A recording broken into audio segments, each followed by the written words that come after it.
Hello दोस्तों, मैं सुनील कश्यप छत्तीसगढ़ सार के यूट्यूब चैनल में आपको बहुत बहुत स्वागत करता हूँ। सर, छत्तीसगढ़ सामान्य अध्ययन है ना, इसकी सीरीज़ में हम आज सरगुजा डिवीजन को डील करेंगे। इसके बारे में छोटी से छोटी जानकारी हम यहाँ पे देने की कोशिश करेंगे। ठीक है, तो सिलेबस के पॉइंट ऑफ व्यू से बहुत सारी चीज़ें हैं पढ़ने लायक, है ना, पढ़ने को याद करने को, तो इस ज़िले को बहुत अच्छे से करेंगे आप लोग। ठीक है, तो आगे बढ़ते हैं, शुरू करते हैं। इसके सीमावर्ती जिले देख लेते हैं पहले, है ना। सीमावर्ती राज्य कोई सा भी नहीं है, मतलब ये पूरी तरह क्या है, भू अवस्थित जिला या लैंडलॉक डिस्ट्रिक्ट में आता है। ठीक है, तो इसके जितने पड़ोसी जिले होंगे वो किसके होंगे, तो छत्तीसगढ़ के होंगे। ठीक है, तो पहला है सूरजपुर, बलरामपुर, कोरबा, रायगढ़, जशपुर। ठीक है, जशपुर, फिर बलरामपुर, फिर सूरजपुर, फिर कोरबा, फिर रायगढ़। ठीक है, तो इसको याद रखेंगे कि कौन कौन से जिलों से घिरा हुआ है। ठीक, अब आगे बढ़ते हैं तो इसकी ब्लॉक से तहसील देख लेते हैं, विकास खंड और तहसील देख लेते हैं कौन कौन सी है।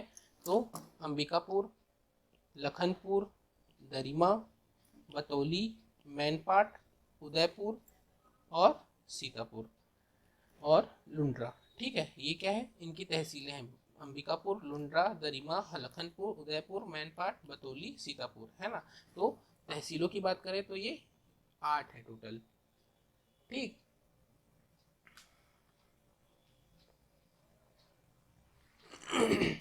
उसके बाद इस दरिमा को छोड़ दिया जाए, है ना। इस ये दरिमा जो है क्या है, नई तहसील है। ठीक है, तो नई तहसील है, इसलिए इसको छोड़ दो। बाकी जो पुरानी जितनी भी नाम गिनाए मैंने, जैसे अंबिकापुर हो गया, लखनपुर हो गया, उदयपुर हो गया, मैनपाट हो गया, सीतापुर हो गया, बतौली हो गया और लुंड्रा हो गया। ठीक है, ये क्या है, सारे तो विकास खंड है। दरिमा को छोड़कर सारे विकास खंड है। दरिमा एक नई नवीन तहसील है। ठीक है, तो अब इसमें पर्वत देख लेते हैं कि कौन कौन से पर्वत हैं। तो मुख्य है रामगढ़ की पहाड़ी, मतिरेंगा और गढ़ पहाड़। ठीक है, रामगढ़, मतिरेंगा और गढ़ पहाड़, ये तीनों को ध्यान रखेंगे। रामगढ़ की पहाड़ी बहुत इंपॉर्टेंट है ना। आगे उसको देखते हैं। उसके बाद नदियाँ, है ना। तो एक मुख्य नदी के बारे में बात करें तो रिहन नदी है। अभी तक हमने सरगुजा डिवीजन में नदी देखी है, रिहन नदी, है ना। तो वो इसी मतरेंगा पहाड़ी से क्या होती है, निकलती है। ठीक है, और एक नदी है मांड नदी, है ना, गढ़ पहाड़ से, गढ़ पहाड़ के पास से निकलती है ना। तो मांड नदी और रिहंद नदी, तो इसको ध्यान रखिएगा कि यहाँ की प्रमुख नदियाँ हैं कौन कौन सी, रिहंद और मांड दोनों यहीं से निकल रही है। ठीक है, उसके बाद आ जाते हैं जलप्रपात पे, है ना। बहुत छोटे छोटे बहुत सारे जलप्रपात हैं। पाट प्रदेश है, मेन पार्ट के बारे में आपको पता होगा कि पाट प्रदेश है, तो बहुत सारे छोटे छोटे जलप्रपात होंगे या झरने होंगे, है ना। तो सारा सबके नाम पढ़ना पॉसिबल नहीं है, पर जितने मुख्य हैं, जो जिनका आपके सिलेबस के पॉइंट ऑफ व्यू से इम्पोर्टेंस है, उसको यहाँ पे डील करते हैं। ठीक है, तो एक पंचधारा जलप्रपात दिया है, मतलब है कहाँ पे, तो अंबिकापुर पे है, इसको ध्यान रखिएगा, है ना। पंचधारा जलप्रपात अंबिकापुर।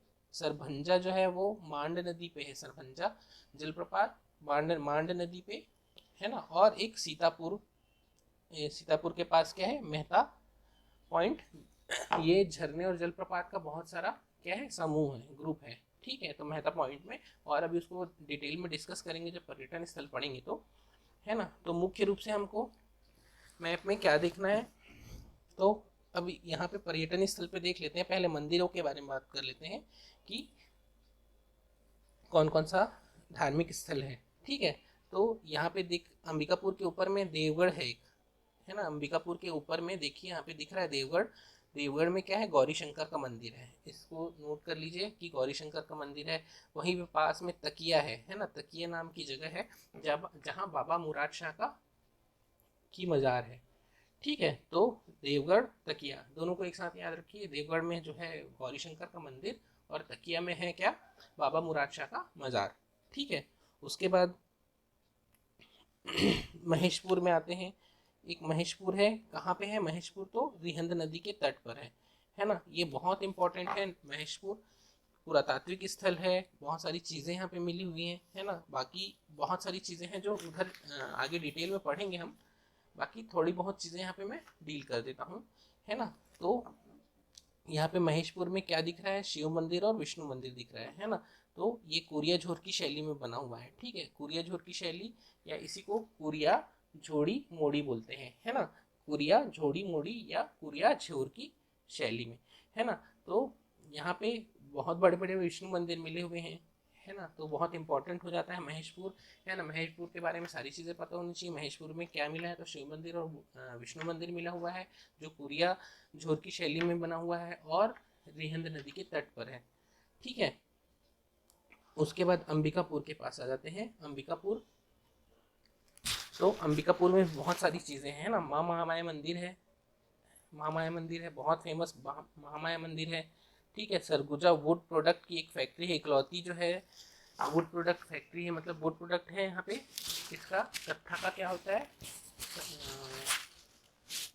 निर्माण होता है, ठीक है। तो और यहाँ पे पंचधारा पहले ही देख चुके हैं, है ना। तो अंबिकापुर में बहुत सारी चीज़ें, छोटी छोटी चीज़ें हैं, है ना। जैसे कि अगर एजुकेशन में जाएंगे तो गहिरा गुरु विश्वविद्यालय है, वहाँ की यूनिवर्सिटी जो सरगुजा यूनिवर्सिटी है ना, सरगुजा विश्वविद्यालय, उसका नाम बदल के क्या कर दिए हैं, तो गहिरा गुरु विश्वविद्यालय। इसको भी ध्यान रखिएगा, गहिरा गुरु विश्वविद्यालय कहाँ से संबंधित है, तो सरगुजा से संबंधित है, ठीक है। वहाँ का जो एक मेडिकल कॉलेज है उसको देवेंद्र कुमारी सिंहदेव के नाम से उनका उसका नाम रखा गया है ना। तो देवेंद्र कुमारी शासकीय चिकित्सालय जो है वो अंबिकापुर में ही है ना। मेडिकल कॉलेज जो है वो उनका नाम क्या रख दिए हैं, देवेंद्र कुमारी सिंहदेव, ठीक है।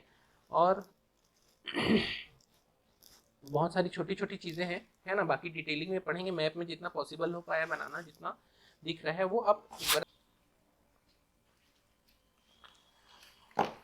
रामगढ़ की पहाड़ी पर आ जाते हैं। रामगढ़ की पहाड़ी है, बहुत इंपॉर्टेंट है। यहाँ पे हमको क्या क्या चीज़ें मिली हैं वो देख बताता हूँ, यहाँ पे डील करते हैं। लक्ष्मण बेंगरा, सीता बेंगरा और जोगी मारा की गुफा, ठीक है। तो ऐतिहासिक दृष्टिकोण से ये तीनों चीज़ें बहुत इंपॉर्टेंट है, बहुत महत्वपूर्ण है ना। रामगढ़ की पहाड़ी किसने खोजी, तो कर्नल आउसले ने इसकी खोज की थी 1884 में, है ना। तो 1884 कर्नल आउसले, है ना। और डिटेल में पढ़ेंगे इसके बारे में, है ना, क्या क्या चीज़ें हैं। जैसे जोगी मारा गुफा में मेघदूत ने अपनी रचना की थी, कौन सी, ये सॉरी, जोगी मारा की गुफा में कालिदास ने अपनी रचना मेघदूत की रचना की थी, ठीक है। तो बहुत इंपॉर्टेंट चीज़ें हैं यहाँ पे, है ना। अशोककालीन अभिलेख मिले हैं जो ब्राह्मी लिपि में मिले हैं, तो ये डिटेल में हम लोग इसको आगे चर्चा करेंगे, ठीक है। तो मैप में फिलहाल इतना ही है, आगे बढ़ते हैं इसके बारे में, सरगुजा के बारे में देख लेते हैं और चीज़ें। तो क्या क्या है, तो जिला की स्थापना 1948 में है। जैसे डिवीजन के इंट्रोडक्शन में हमने बताया था कि इसकी जिला की स्थापना कब हुई है, तो 1948 में। इसका जो जिला मुख्यालय है ना, डिस्ट्रिक्ट हेडक्वार्टर की बात अगर करते हैं तो वो कहाँ पे है, तो अंबिकापुर में, ठीक है। सीमावर्ती जिले मैप में देख चुके हैं, रायगढ़, जशपुर, बलरामपुर, सूरजपुर और कोरबा, ठीक है। तहसीलें भी देख चुके हैं, लखनपुर, उदयपुर, अंबिकापुर, लुंड्रा, सीतापुर, बतौली, मैनपाट, दरिमा, ठीक है। विकास खंड में लखनपुर, अंबिकापुर, सीतापुर, मैनपाट, उदयपुर, लुंड्रा, बतौली, है ना। ये दरिमा क्या है, विकास खंड नहीं है, तो इसका भी ध्यान रखेंगे।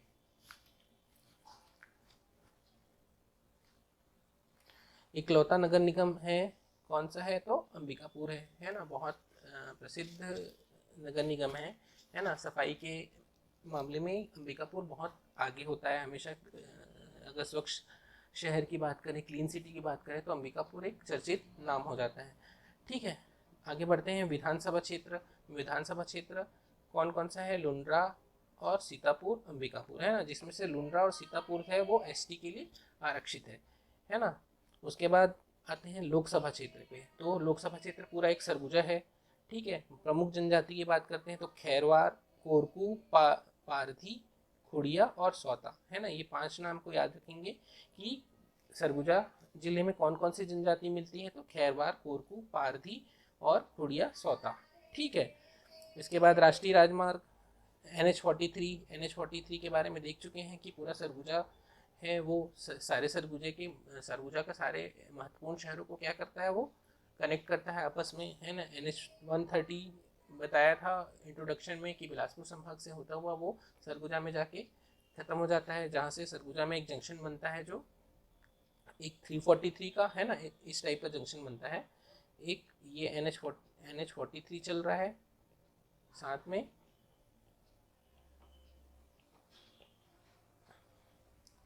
ये NH-43 चल रहा है, जैसे ये सरगुजा है NH-43। इसके बाद नीचे से आता है कि कौन सा, NH-140। राष्ट्रीय राजमार्ग के बारे में देख लेते हैं, है ना। तो सरगुजा में जैसा कि बताया था मैं कि जंक्शन होता है एक NH-43, है ना। NH-43 क्या है, सरगुजा के सारे शहरों को क्या करता है, कनेक्ट करता है, आपस में जोड़ता है। प्रमुख जो शहर हैं सरगुजा संभाग के बता रहा हूँ, उनके प्रमुख शहरों को क्या करता है, जोड़ता है। उसके बाद यहीं पे आता है, एक जंक्शन बनाते हैं अंबिकापुर में, जहाँ NH-130 आता है, कहाँ से, बलौदा बाजार से होते हुए आता है, बलौदा बाजार बिलासपुर कोरबा से होते हुए अंबिकापुर पहुँचता है, ठीक है। एक NH-343 है जो अंबिकापुर और रामानुजगंज को आपस में जोड़ता है। तो एक जंक्शन बनता है, कहाँ पे, अंबिकापुर में बनता है, जहाँ NH-43 सारे शहर सरगुजा के सारे शहरों को जोड़ता हुआ उधर झारखंड की ओर निकलता है। वैसे ही वहीं NH-130 जो है वो बिलासपुर संभाग से होता हुआ यहाँ पे आता है वह।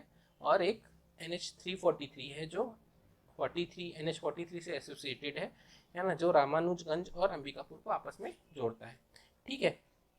आगे बढ़ते हैं, अब भूगर्भिक शैल क्रम में आ जाते हैं। ये बहुत इंपॉर्टेंट है ना। यहाँ पे अभी तक देख रहे थे सरगुजा संभाग में हमको क्या मिल रहा था, सिर्फ गोंडवाना मिल रहा था। अब यहाँ पे हमको क्या है, दक्कन ट्रैप भी मिल रहा है, ठीक है। तो दक्कन ट्रैप, गोंडवाना क्रम और दक्कन ट्रैप दोनों मिल रहा है ना। तो गोंडवाना में क्या मिलता है हमको, कोयला मिलता है, और दक्कन ट्रैप में हमेशा क्या मिलता है, तो बॉक्साइड मिलता है, ठीक है। इस चीज़ का ध्यान रखिएगा कि दक्कन ट्रैप की बात कर रहे हैं तो बॉक्साइड मिल रहा है और गोंडवाना में कोयला मिल रहा है। तो कोयला मिल रहा है तो कोयला के क्षेत्र देख लेते हैं। तो ये 5 नाम बहुत अच्छे से ना याद रखेंगे, लखनपुर, सेडू, सीतापुर, बिरजू पानी, 5 बहिनी क्षेत्र, है ना। लखनपुर, सेडू, सीतापुर, बिरजू पानी और 5 बहिनी क्षेत्र, ठीक है। तो इन पांचों का नाम याद रखेंगे। और बॉक्साइट क्षेत्र है ना, पाट प्रदेश है। जनरली ऐसा ही होता है कि पाट प्रदेश जो होता है उसमें क्या हम दक्कन ट्रैप होता है, दक्कन ट्रैप होता है, दक्कन ट्रैप हो रहा है मतलब मिल रहा है, मतलब वहाँ पे आपको क्या मिलेगा, बॉक्साइट मिलेगा। तो ये 14 नाम है ना। इसको आपको याद रखने हैं ना। मैच द फॉलोइंग में कोई सा भी एक नाम दे देगा आपको कि यहाँ पे कौन सा खनिज मिलता है, तो आपको याद रखने हैं। तो मैन पार्ट है केसरा, दंड केसरा, इसी को डांड केसरा ही बोलते हैं, नगर दांड, सपना दांड, नर्मदापुर, कमलेश्वरपुर, तब पहाड़ी क्षेत्र, बिलजवा, ओरिंगा कंडराजा, कुदारीडी, कुदारवाही, परपटिया, ठीक है। मैन पार्ट केसरा, दंड केसरा, डांड केसरा, नगर दांड, सपना दांड, नर्मदापुर, कमलेश्वरपुर, तब पहाड़ी क्षेत्र, बिजलवा, ओरिंगा, कंडराजा, कुदारीडी, कुदारवाही और परपिटिया, ठीक है। तो इन नामों को आप नोट कर लीजिए, याद कर लीजिए अच्छे से, ठीक है। आगे बढ़ते हैं।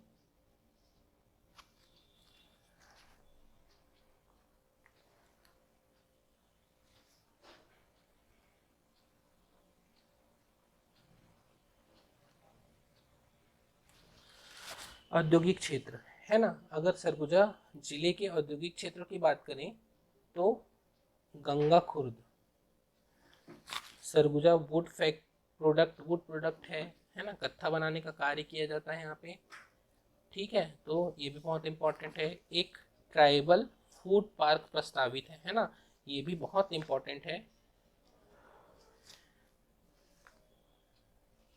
ना। करंट रिलेटेड एक टॉपिक हो जाता है, ट्राइबल फूड पार्क, है ना। तो क्या लिखा है यहाँ पे, सरगुजा के 7 विकास खंडों में वन धन योजना, इसको ध्यान रखिएगा, वन धन योजना के तहत वनोपज संग्रहण एवं प्रसंस्करण हेतु ट्राइब फूड पार्क की स्थापना की जा रही है, ठीक है। तो बहुत इंपॉर्टेंट है, सरगुजा के 7 विकास खंड, है ना। 7 विकास खंड है, कौन कौन से आपको पता है, बता चुका हूँ, है ना। 7 विकास खंड को लेके वन धन योजना के तहत वनोपज संग्रहण एवं प्रसंस्करण हेतु क्या बना रहे हैं, तो ट्राइब फूड पार्क बना रहे हैं। ठीक है, तो बहुत इंपॉर्टेंट है ये, इसको ध्यान रखिएगा। आगे बढ़ते हैं। सरगुजा, अब इसमें नदियाँ देख लेते हैं। तो नदियाँ मैंने बता चुका है, मांड नदी कहाँ से निकलती है, मैनपाट से निकलती है, और इसमें एक जलप्रपात है, कौन सा, सरभंजा जलप्रपात है। ठीक है, और रिहंद नदी कहाँ से निकलती है, तो छुरी मतरेंगा की पहाड़ी से। ठीक है, छुरी मतरेंगा की पहाड़ी से। उसके बाद परियोजनाएं, परियोजनाएं कौन कौन सी है, तो इसकी रिहंद नदी की बात कर रहा हूँ, श्याम घुनघुट्टा परियोजना है ना, ये इसको भी ध्यान रखिएगा कि परियोजना रिहंद नदी से संबंधित है ना। तो श्याम घुनघुट्टा परियोजना सरगुजा जिले में स्थापित है और संबंधित किससे है, तो रिहंद नदी से है। ठीक है, और अन्य परियोजनाएं देख लेते हैं। कुंवरपुर परियोजना चुल्हट नाले के ऊपर है ना। श्याम परियोजना घुनघुट्टा नाला देख चुके हैं हम लोग, श्याम परियोजना घुनघुट्टा नाला के ऊपर है। उसके बाद चूहिया पाट परियोजना, बंकी परियोजना है ना, इनका ये नाम याद रखेंगे आप लोग।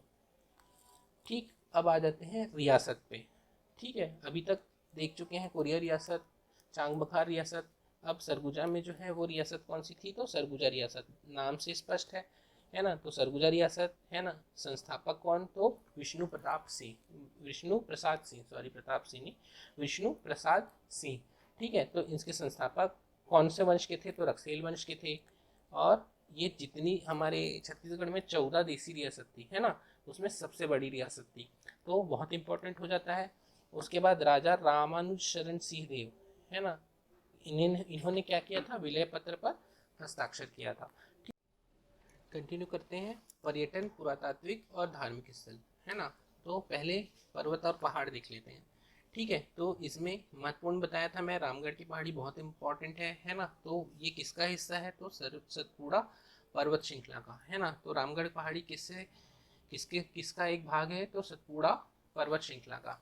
ठीक है, अब यहाँ पे क्या क्या है, तो सीता बेंगरा गुफा, सीता बेंगरा है ना, गुफा और बेंगरा एक ही चीज़ है ना। बुक्स वगैरह में गुफा या बेंगरा लिखा होता है, तो सीता बेंगरा, लक्ष्मण बेंगरा है ना, और जोगीमारा की गुफा यही स्थित है। ठीक है, तो इम्पोर्टेंट है, रामगढ़ की पहाड़ी कहाँ किसका हिस्सा है, तो सतपुड़ा पर्वत श्रृंखला का हिस्सा है। और क्या है, सीता बेंगरा, लक्ष्मण बेंगरा और जोगीमारा की गुफा यही स्थित है। ठीक है, उसके बाद तुर्रापानी जलधारा है ना, खड़ी चट्टानों से एक धारा बहती है ना। ये तुर्रापानी जलधारा है, कहाँ है, तो रामगढ़ की पहाड़ी में। सीता बेंगरा की खड़ी चट्टानों से एक जलधारा बहती है। ठीक है, तुर्रापानी जलधारा किससे है, तो सीतापुर बोल रहा हूँ, सीता बेंगरा की गुफा से संबंधित है ना। और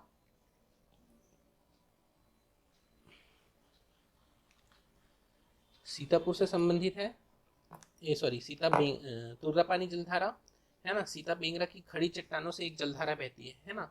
अब यहाँ पे माना जाता है कि यहाँ की मिट्टी का जो रंग है वो लाल है ना। तो किंवदंती के अनुसार जो राम ने सीता का तिलक किया था इस मिट्टी से, मतलब ये इतनी रेडिश है या रेड है ना। तो इसी मिट्टी से राम ने सीता का तिलक किया था। ठीक है, तो रामगढ़ की पहाड़ी, आगे बढ़ते हैं। कर्नल आउसले ने खोजी है ना 1884 पे है ना, थोड़ी सी चर्चा किया था मैपिंग के दौरान है ना। तो यहाँ पे कर्नल आउसले 1884 है ना, इसको भी ध्यान रखेंगे। मेघदूत की रचना कालिदास ने इसी रामगढ़ की पहाड़ी में की हुई है। ठीक है, अशोककालीन अभिलेख प्राप्त हुए हैं। ठीक है, जो ब्राह्मी लिपि में है, अशोककालीन अभिलेख हैं जो ब्राह्मी लिपि में लिखे गए हैं। ठीक है, अब आ जाते हैं दूसरा, मतिरेंगा है ना, रिहंद नदी का उद्गम है, देख चुके हैं मतिरेंगा पर्वत। ठीक है, गुफाओं पे आ जाते हैं। गुफाएं कौन सी हैं, रकामाड़ा या राकामाड़ा। ठीक है, एक प्राकृतिक गुफा है, दूल्हा दुल्हन पर्वत है, मैनपाट के पास में है ना, वहाँ पे स्थित है ना। पर्वत में हम लोगों ने नहीं देखा होगा है ना, दूल्हा दुल्हन पर्वत भी ध्यान रखिएगा। तो ये कहाँ पे है, तो मैनपाट के पास में है। ठीक है, तो मैनपाट सरगुजा जिले में है, दूल्हा दुल्हन पर्वत मैनपाट सरगुजा जिले में, जहाँ पे एक गुफा स्थित है, प्राकृतिक गुफा है, वो है रकामाड़ा की गुफा। ठीक है, और सीता बिंगरा की गुफा है ना, इसके बारे में ये चीज़ है कि ये केंद्र संरक्षित प्रदेश क्षेत्र है। लक्ष्मण बेंगरा लक्ष्मण विग्रह में अशोककालीन अभिलेख प्राप्त हुए। ब्राह्मी लिपि में हमने देख चुका। जोगीमारा की गुफा के बारे में और एक फैक्ट है, कौन सी, विश्व की प्राचीनतम नाट्यशाला है ना, केंद्र संरक्षित क्षेत्र है। और सुतनुका देवदासी और देवदत्त देवदीन, है ना, ये नाम याद रखेंगे। सुतनुका देवदासी और देवदत्त देवदीन की प्रेम कहानी का क्या बोलते हैं, एक प्रूफ है वहाँ पे, मतलब साक्ष्य है। ठीक है, तो उसके बाद एक नया है वशिष्ठ गुफा, है ना। वशिष्ठ गुफा, इसके बारे में थोड़ा सा देख लेते हैं। वशिष्ठ गुफा के आगे, है ना, हाँ ठीक, ये सरगुजा में है, सरगुजा में है, मैन पार्ट के पास है ना। तो ये जो पाट प्रदेश है उसमें से एक पाट प्रदेश में एक गुफा है, वशिष्ठ गुफा, है ना। इसके आगे और विशाल पत्र से मेहराव आज भी खड़ा है, मतलब ये बहुत इंपॉर्टेंट है, अभी नया है, ये नया हॉट टॉपिक है, समझ जाइए, करंट का टॉपिक है। वशिष्ठ गुफा के आगे विशाल पत्थर को तराश कर बनाया गया मेहराव आज भी खड़ा है। सीधी खड़ी चट्टान पर इतने विशाल प्रस्तर खंडों से निर्माण कार्य आश्चर्यजनक है। ठीक है, इसके बारे में थोड़ी सी चीज़ें दी हुई है। सिंह दरवाज़ा, है ना, विशिष्ट गुफा के आगे ही है ना। सिंह दरवाज़ा एक बार एग्जाम में आ भी चुका है। ठीक है, यह सिंह दरवाज़ा कहलाता है। सिंह दरवाजे से टूटे हुए सीढ़ियों का पायदान, है ना, इसको गणेश सीढ़ी बोलते हैं। ठीक है, वशिष्ठ गुफा से रिलेट करेंगे आप लोग सिंह दरवाज़ा से रिलेट करेंगे गणेश सीढ़ी, है ना। और रावण दरवाज़ा, रावण दरवाज़ा,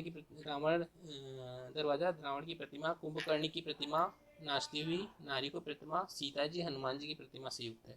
ठीक है, तो ये रावण दरवाज़ा भी बहुत इंपॉर्टेंट है। तो वशिष्ठ गुफा ध्यान रखेंगे आप, वशिष्ठ गुफा ध्यान रखेंगे। उसके बाद सिंह दरवाज़ा, फिर रावण दरवाज़ा, है ना। और सिंह दरवाजे से रावण दरवाजे के बीच जो सीढ़ियाँ हैं उसे हम नाम दिए हैं गणेश सीढ़ियाँ। ठीक है, गणेश सीढ़ियाँ। और कुंभकर्ण की प्रतिमा मिलती है यहाँ पे, सीता जी हनुमान जी की प्रतिमा से युक्त है। कौन सा, रावण दरवाजे की बात कर रहे हैं, तो बहुत इंपॉर्टेंट हो जाता है, तो इस चीज़ को ध्यान रखिएगा। ठीक है, और कौन कौन सी गुफा है, तो बंदरकोट है, हाथीपोल गुफा है, भालूमाड़ा है, झील गुफा है, पैगा गुफा है, कैलाश गुफा है, आरा पहाड़ की गुफा है, और झपिन बेंगरा है, और दरबार गुफा। ठीक है, तो बहुत सारी चीज़ें हैं याद करने के लिए, है ना। 1 से 2 बार देखिएगा वीडियो को और नोट करते जाइएगा, है ना। जैसे पढ़ने के लिए हमने एक गुफा का मैप बनाया। ठीक है, तो गुफा में कौन कौन सी है, तो बंदरकोट है जैसे, तो इसको इसी टाइप से याद करेंगे। हाथी पोल है, तो जैसा भी आपको समझ में आए कि किसको कैसे याद करना है, बस इन नाम को ध्यान रखेंगे। बंदरकोट, हाथी पोल, भालूमाड़ा, झील, पैगा, कैलाश, आरा पहाड़ की गुफा, जपिन बेंगरा, दरबार गुफा, ये सारी चीज़ों को आपको ध्यान रखना है। ठीक है, तो आगे बढ़ते हैं।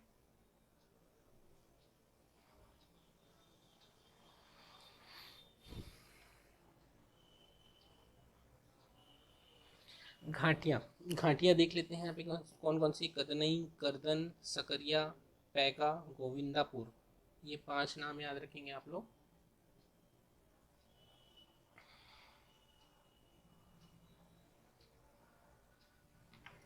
महेशपुर, अब आ जाते हैं पुरातात्विक क्षेत्र है महेशपुर। जैसा कि मैंने बताया कि रिहंद नदी के तट पर है। एक चीज़, विष्णु मंदिर है, शिव मंदिर है ना, कुरिया झोर की शैली में है, ये भी देख चुके हैं। कुरिया झोर की मूड़ी 10वीं शताब्दी में निर्मित 2 विशाल विष्णु मंदिर से निर्मित है। ठीक है, कुरिया झोर की जो झोरी मूड़ी जो है वो क्या है, 10वीं शताब्दी में 2 विशाल विष्णु मूर्ति है जो बनाए गए थे, उसको वहाँ पे आपको मिला है। ठीक है, तो सरगुजा के प्रसिद्ध प्राचीनतम नाट्यशाला रामगढ़ के निकट स्थित महेशपुर कुरिया झोर की स्मारक समूह परिसर निर्मित स्थल संग्रहालय में 8वीं से 10वीं शताब्दी के शैव, वैष्णव, शाक्त प्रतिमाएं संग्रहित हैं। यहाँ कृष्ण की बाल लीला संबंधी शिल्पांकन, विष्णु, सूर्य, उमा महेश्वर, नरसिंह, वराह, वामन आदि की कलात्मक प्रतिमाएं, द्वारशक्खा, स्तंभखंड आदि प्राप्त हुए हैं। ठीक है, तो इस चीज़ को भी आप अच्छे से ध्यान रखेंगे, है ना, नोट कर लीजिए। बहुत सारी नई नई चीज़ें हैं जो करंट से मैंने मतलब यहाँ पे डाली हुई हैं। तो एक तो जैसे ये बताया था वशिष्ठ गुफा के बारे में, है ना, सिंह दरवाज़ा, रावण दरवाज़ा के बारे में एक बार एग्जाम में पूछ भी चुका है, एक व्यापम के एक एग्ज़ाम में पूछ भी चुका है, तो हो सकता है और क्वेश्चन उससे रिपीट करें। उसके बाद ये इसके बारे में करंट से मिला है, मेरे को करंट न्यूज़पेपर से मिला हुआ है, तो इसको भी आप ध्यान रखिएगा कि नया है। तो उसके बाद यहाँ पे और क्या चीज़ें हैं, तो ऋषभनाथ तीर्थकर है, 8वीं शताब्दी में निर्मित जैन तीर्थकर ऋषभनाथ की प्रतिमा प्राप्त हुई है ना। निशान पखना एक देवूटीला नामक जगह है ना, वहाँ निशान पखना एक पखना मतलब पत्थर के आसपास साउंड करता है ये, है ना। तो दो जगह ही है निशान पखना देवूटीला में, कलचुरी कालीन दो महत्वपूर्ण भग्न मंदिर मिले। भग्न मंदिर मतलब टूटे फूटे मंदिर जो होते हैं ना, भग्न मंदिर, या मतलब अवशेष मिले हैं मंदिर के, ठीक है। तो आगे बढ़ते हैं, बहुत इंपॉर्टेंट चीज़ें हैं, नोट करते जाइएगा, अभी भी बोल रहा हूँ। पर्यटन क्षेत्र में अब देख लेते हैं, मैनपाट के पास आ जाते हैं। पर्यटन क्षेत्र मैनपाट बहुत फेमस है छत्तीसगढ़ में। पर्यटन के नाम से अगर पूछा जाए तो पहला मैनपाट का ही नाम आता है, ठीक है।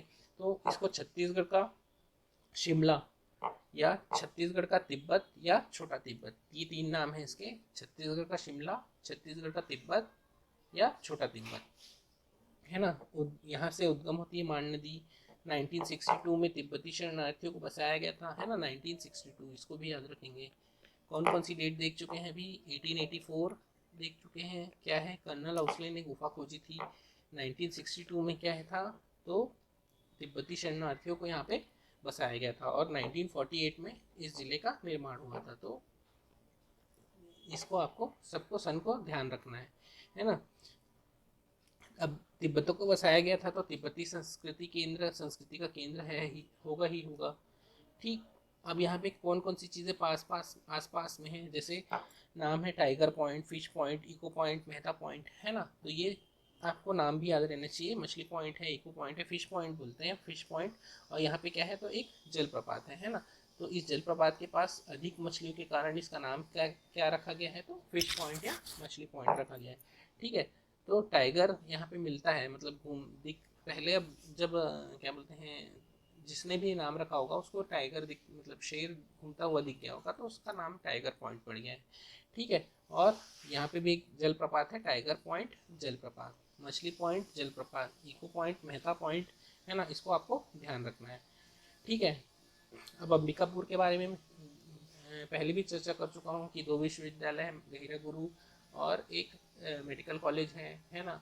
यहाँ पे सरगुजा वुड प्रोडक्ट है, यहाँ पे महामाया मंदिर है ना। तो ये बहुत इंपॉर्टेंट है, इसके बारे में भी सब आपको ध्यान रखना है, ठीक है। अंबिकापुर में क्या क्या है, तो छत्तीसगढ़ का सबसे ठंडा स्थान है ना। छत्तीसगढ़ का सबसे ठंडा स्थान कौन सा है, तो अंबिकापुर। और सबसे गर्म स्थान होगा की बात करेंगे तो जांजगीर चांपा हो जाता है, ठीक है। तो सबसे ठंडा स्थान अंबिकापुर। फिर यहाँ पे एक यहाँ का जो हवाई अड्डा है उसका नाम महामाया हवाई अड्डा रखा गया है, ठीक है। दर्शनीय स्थल में महामाया मंदिर है, पंचधारा जलप्रपात है, छत्तीसगढ़ का प्रथम बायोटेक पार्क है ना। तो बहुत इसके बारे में इसको ध्यान रखना है, सरगुजा के बारे में, ठीक है। तकिया मज़ार बता चुका हूँ, है ना। बाबा मुराद शाह का मज़ार है।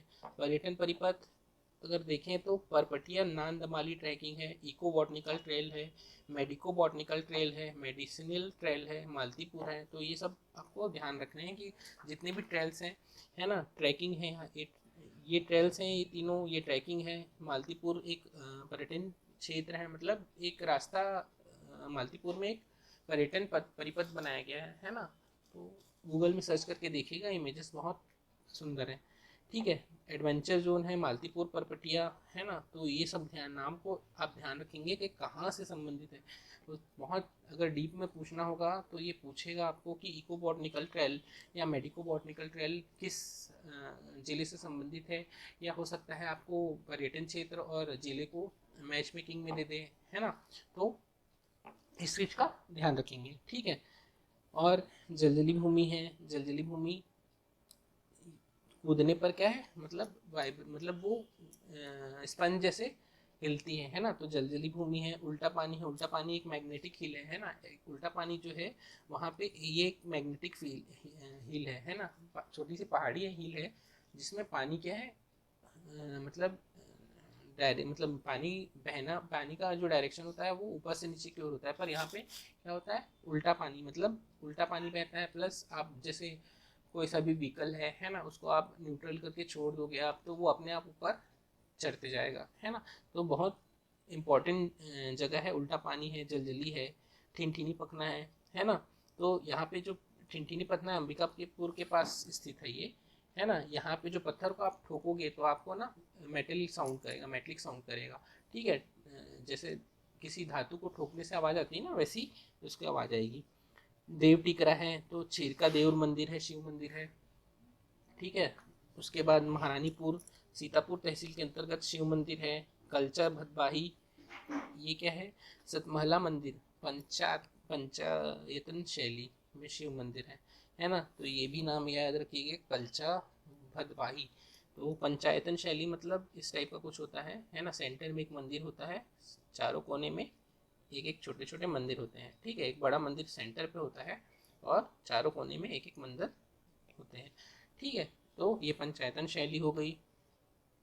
आगे बढ़ते हैं, इसमें अन्य पर्यटन है ना। गुनगुट्टा बांध के बारे में पढ़ चुके हैं। ट्राइबल विलेज अवगवा, है ना, ये भी करंट का टॉपिक है, अवगवा, है ना। अवगवा इसको भी याद रखेंगे, सरगुजा से रिलेटेड है। तिब्बती कैंप है, काली मंदिर, बंजारी मंदिर, ये तो नाम है सब सारे। जंगलेश्वर मंदिर, पन्ही पखना, दूल्हा दुल्हिन पर्वत, है ना। तो सरगुजा में बहुत सारी चीज़ें हैं जो आपको याद रखनी पड़ेंगी, है ना। 1 से 2 बार देखिए वीडियो को, और जितनी चीज़ें आपने नोट डाउन की है उसको याद रखने की कोशिश करिएगा, ठीक है। बहुत छोटी छोटी चीज़ें हैं जो आपको याद रखनी है, ठीक है। आज की वीडियो में इतना ही, कल मिलते हैं। Thank you.